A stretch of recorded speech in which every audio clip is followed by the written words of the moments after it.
আসসালামু আলাইকুম রহমতুল্লাহি বারাকাতু।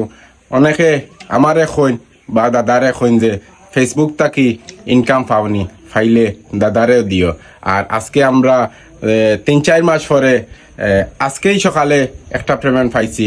পেমেন্ট পাইয়া জড়িত গেছি গিয়া তুলিয়া আনিয়া ও দাদারে কিছু টাকা দিয়ার। আর ইনশাল্লাহ আমি দাদারে কোনো সময় ঠকতাম না। যখন যে সময় পেমেন্ট পাইমু দাদারে একটা অংশ দিমু। আসলে তান্ডে কিছু টাকা দিয়া সহযোগিতা করি। আসলে কথা হয়েছে সহযোগিতা না, এগুন তান প্রাপ্য, এগুন তান হোক।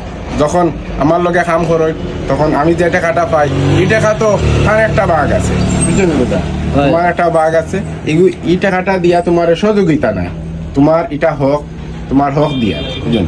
বালা তাহক্কা। আর আলহামদুলিল্লাহ আলহামদুলিল্লাহ আল্লাহর কাছে শুক্রিয়া আদায় করি। 3-4 মাস অপেক্ষা করার বাদে দাও একটা পেমেন্ট পাইছি।